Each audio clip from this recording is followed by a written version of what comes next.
Raider Nation, we need to talk.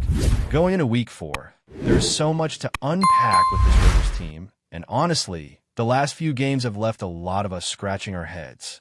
I mean, it feels like every week we're stuck watching mistakes pile up across all 3 phases: offense, defense, and special teams. And it's not just bad luck. This is preparation, execution, and coaching all coming under serious scrutiny. The game against the Washington Commanders was a nightmare from start to finish. You look at the kickoff coverage, the punt returns, the defensive reads, and it was almost laughable if it weren't so frustrating.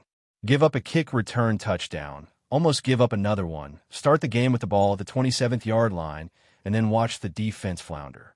It's hard not to question what the week of practice is even doing. What are they actually working on? Because whatever it is, it's not translating to game day performance. We see these games and we think, are the Raiders just going through the motions in practice? Are the players not engaged?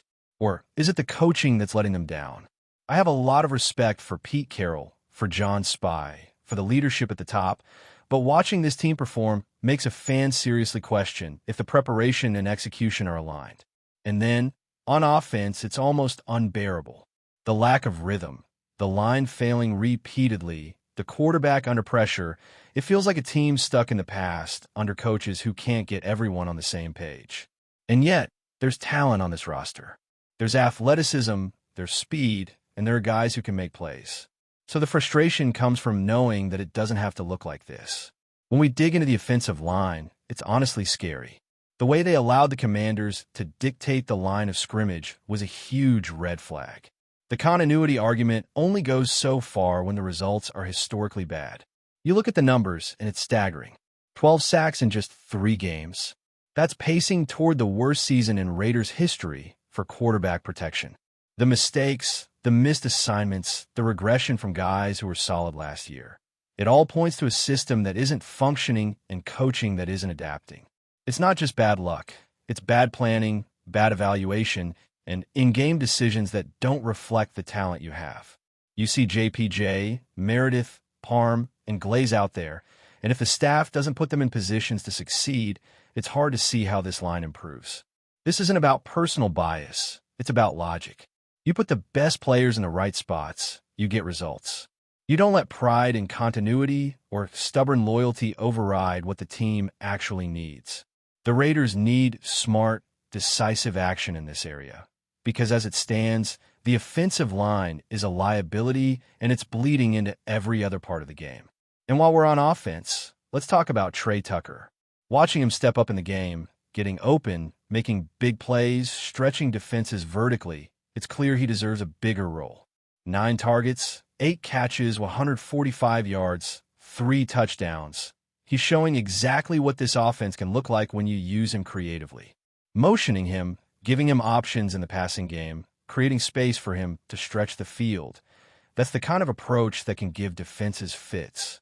And yet, the offensive line struggles mean that even when a player like Tucker is open, the time just isn't there to capitalize on it consistently. This team has flashes of brilliance in its skill players, but the foundational pieces in front of them aren't holding up their end, which means the creative plays only work sporadically. Trey Tucker is one of the few weapons that could tilt games in our favor, and I want to see more opportunities for him, not just in the passing game, but in any way that can take advantage of his speed and field awareness. The health of key players also continues to be a concern, particularly someone like Michael Mayer. Tight end health is critical to running 12 personnel effectively. And if he's not ready, it changes the dynamic of what the Raiders can do offensively. The concussion protocol and cautious approach makes sense, but it does limit options. We've seen in the past that when Mayer is out, the offense becomes more predictable. When you're facing a team like the Chicago Bears, which is aggressive with pressure and blitz schemes, having all your pieces available isn't just helpful, it's necessary. Ian Thomas needs to step up if Mayer can't go, but ideally, we see Mayer back at full strength. Running 12 personnel with the tight end in position gives the Raiders flexibility to run, pass, and keep defenses guessing. Losing that element forces adjustments that the team hasn't shown it can make effectively yet this season. And then there's the looming matchup against Chicago, which brings its own set of storylines. Pete Carroll's squad faces a quarterback like Caleb Williams, who has shown flashes of brilliance but can be inconsistent when not confident. The Raiders' defensive strategy needs to focus on pressure and disruption, while also recognizing that the Bears' interior line is sturdy and can pass protect effectively. It's a chess match at the line of scrimmage and in the backfield, and the Raiders need to find a way to control both aspects. If they can't, the season slides further into the frustrating territory we've been living through. Each week, the questions mount. Can the offensive line hold up? Can the skill players get open and make plays? Can the defense generate pressure without giving up big plays? These are the challenges that define whether this team is heading in the right direction or falling into another season of unmet expectations. Raider Nation deserves better, and it's time for the team to prove that they can rise above the mistakes, put the right pieces in place, and execute at a level that matches the talent on the roster. Now, if we zoom in on the offensive line, it's hard not to feel a mix of frustration and disbelief. The level of regression this unit has shown is staggering, and it's not just minor mistakes here and there. It's a systemic issue. The Raiders have pieces that worked well last season, but under the current coaching approach, continuity seems to have become more about maintaining a status quo than actually putting players in positions to succeed. JPJ at center, Meredith at guard, Parham at right guard, and Glaze at tackle. That combination gave us some stability last year. When they executed well, it allowed the quarterback time, open lanes for the run game, and made the offense more dynamic overall. But now, it feels like the system is working against them rather than with them. You watch games, and you see missed assignments, blown blocks, and a quarterback under constant pressure. 12 sacks in 3 games. Let that sink in. This is historically bad, historically embarrassing, and completely unacceptable for a team that wants to compete. If the coaching staff is serious about turning this around, they have to make smart, decisive moves. Put the best players in the right spots and give them the support to execute. There is no glory in clinging to continuity when the results are this disastrous. Raider Nation deserves an offensive line that can protect the quarterback and make the run game work. We know the talent is there. It's just a matter of aligning. And speaking of alignment, the special team struggles cannot be ignored. Watching the Raiders give up nearly 2 kickoff return touchdowns, surrender massive yardage on punts, and consistently start drives deep in their own territory is maddening.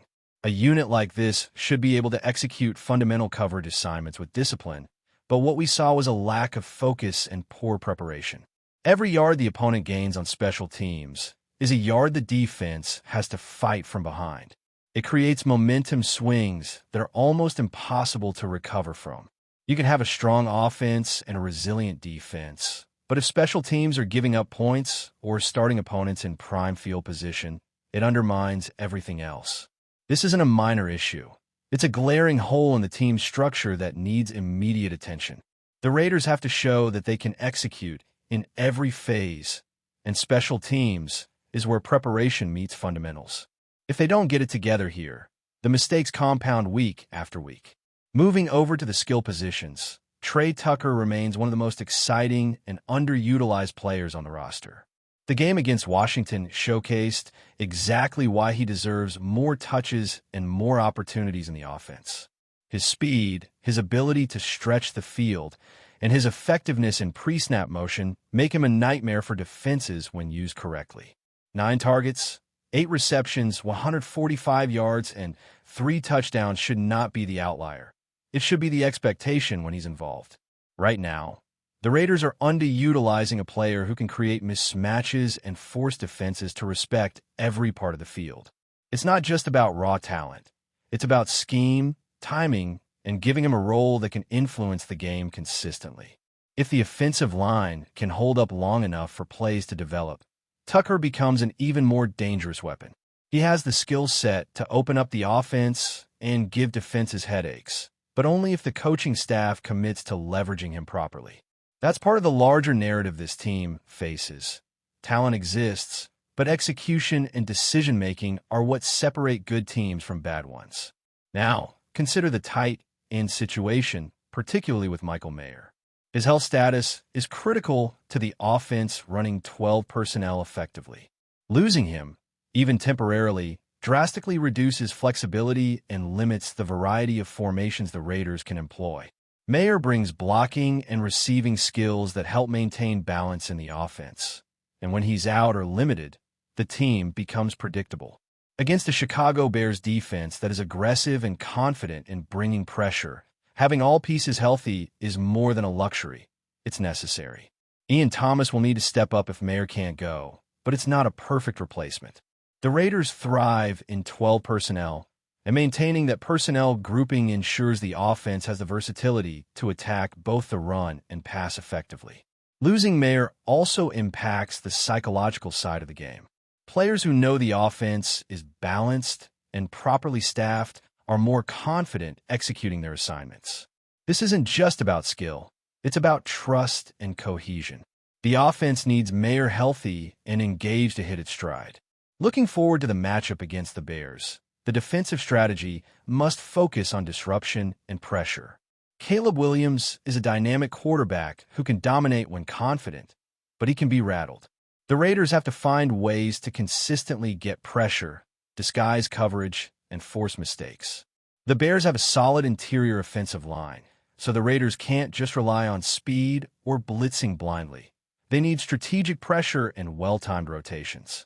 The defensive front has to create tension without overcommitting, forcing the quarterback into hurried decisions. Every missed tackle, every failed rush, compounds the challenge for the offense when they get the ball back. This is a pivotal matchup. Success or failure against a team like Chicago will set the tone for the season and tell us a lot about the team's trajectory. Finally, the culture of accountability has to evolve. Watching a team repeatedly fail across all three phases without visible adjustments is frustrating for fans. There's talent, there's potential, but execution remains inconsistent. Raider Nation deserves a team that prepares, practices, and executes like a professional organization. From coaching decisions to player assignments, the organization has to demonstrate that they can correct mistakes and put the roster in a position to succeed. The frustration is understandable, but the hope remains because the talent exists. It's a matter of aligning the pieces, holding individuals accountable, and committing to fundamentals. Raider Nation has waited too long for results, and now the team is at a crossroads. The next few weeks are critical to see whether the Raiders can find cohesion, leverage their strengths, and finally deliver performances that reflect the talent and potential on this roster. Before we continue, don't forget to subscribe to our channel and give this video a like. Your support helps us keep bringing you the latest updates on our Las Vegas Raiders. And don't be shy. Drop your thoughts on the news in the comments below. In a move that has sent shockwaves across the NFL, the Las Vegas Raiders reportedly stunned the football world by announcing SHEDEUR Sanders as their new starting quarterback. Sources close to the organization suggest that this bold decision was made behind closed doors, leaving fans and analysts alike scrambling to process what could be one of the most talked-about quarterback stories of the season. Sanders, the son of NFL legend Deion Sanders, has been on the radar of scouts for years, known for his electric playmaking ability, sharp decision-making, and poise in the pocket. Yet, many expected him to take a more traditional path into the league, perhaps as a mid-round draft pick or a developmental QB for a few seasons. To see him leap directly into a starting role with the Raiders has sparked endless speculation about the team's strategy and their confidence in his talent. The Raiders' front office has reportedly been quietly impressed with Sanders' work ethic and leadership skills since the preseason, believing he has the potential to redefine their offensive identity. While the franchise has flirted with star quarterbacks in recent years, insiders say that this move represents a long-term commitment to building around a young, dynamic signal caller. Rumors are swirling that the coaching staff has already begun tailoring the playbook to Sanders' strengths, emphasizing speed, mobility, and improvisational skill that mirror some of the most successful modern NFL offenses. Fans have taken to social media in droves, some celebrating the daring pick, others questioning whether the pressure of such a high-profile role might be too much too soon. Analysts are debating whether Sanders' pedigree and college success will translate to the professional stage and how this choice will impact the Raiders' playoff aspirations. One thing is certain: Las Vegas is making a statement that they are willing to gamble big on potential, and the NFL landscape may never look the same. As the rumor mill heats up, all eyes will be on Las Vegas this season. Will SHEDEUR Sanders rise to the challenge and become the face of a resurgent Raiders franchise, or will this high-stakes gamble backfire in spectacular fashion? The whispers are growing louder, and the football world is listening. That's it for this update. If you enjoyed the video and want to stay updated with exclusive news about our Las Vegas Raiders, be sure to subscribe to our channel and hit that like button. We can't wait to hear your thoughts in the comments. See you in the next video.